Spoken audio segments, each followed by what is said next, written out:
Hi friends, ഇന്ന് നമ്മൾ പഠിക്കാൻ പോകുന്നത് കോപ്പറേഷനാണ്. കോപ്പറേഷനിലെ ഇൻട്രൊഡക്ഷൻ ടു കോപ്പറേഷൻ എന്ന ടോപ്പിക്കാണ് നമുക്ക് പഠിക്കാൻ പോകുന്നത്. നമുക്കാദ്യം അതിൻ്റെ മീനിങ് എന്താണെന്ന് നോക്കാം. The word cooperation is derived from the Latin word cooperari. അതായത് ലാറ്റിൻ വേർഡായ കോഓപ്പററി എന്ന വേർഡിൽ നിന്നാണ് കോപ്പറേഷൻ എന്ന വേർഡ് ഉത്ഭവിച്ചത്. അതിലെ co means with and operari means to work. So, cooperation means working together jointly for a common purpose. ഒരു പൊതു ലക്ഷ്യത്തിനായി ഒന്നിച്ച് പ്രവർത്തിക്കുന്നതിനെയാണ് corporation എന്ന് പറയുന്നത്. Cooperation is common endeavor with a common end. Then, basic idea behind the cooperation. കോപ്പറേഷൻ്റെ അടിസ്ഥാന തത്വം എന്താണ്? Each for all, all for each.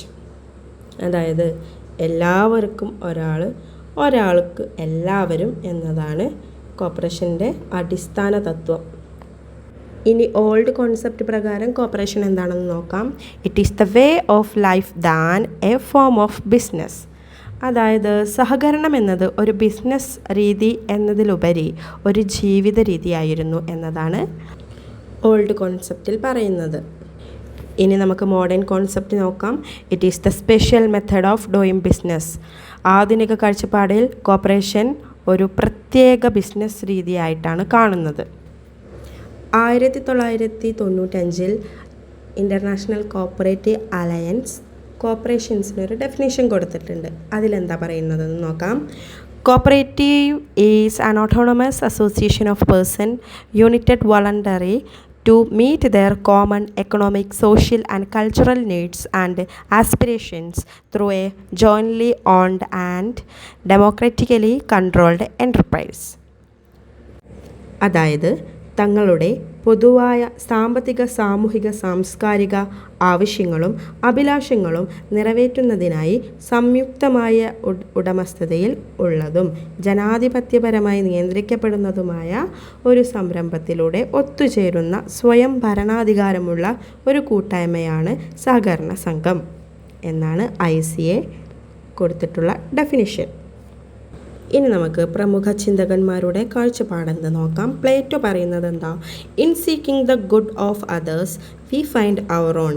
മറ്റുള്ളവരുടെ നന്മ തേടുന്നതിലൂടെ നാം നമ്മുടേത് കണ്ടെത്തുന്നു. അരിസ്റ്റോട്ടിൽ പറയുന്നു man is a social animal. അദ്ദേഹത്തിൻ്റെ ചിന്തയിൽ അദ്ദേഹം പറയുന്നു മനുഷ്യൻ ഒരു സാമൂഹിക ജീവിയാണെന്ന്. അടുത്തത് റോബർട്ട് ഓവൻ്റെ കാഴ്ചപ്പാട് നോക്കാം നമുക്ക്. ഒന്നാമത്തത് no competition, no money, no profit. മത്സരമില്ല, പണമില്ല, ലാഭവുമില്ല.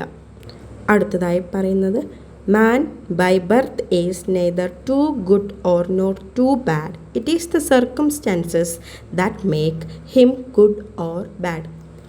ഇതിൻ്റെ അർത്ഥം മനുഷ്യൻ ജനിക്കുമ്പോൾ നല്ലവനോ ചീത്തവനോ അല്ല, അവനെ നല്ലവനോ ചീത്തയോ ആക്കുന്നത് അവൻ്റെ സാഹചര്യങ്ങളാണെന്ന് റോബർട്ട് ഓവൻ പറയുന്നത്.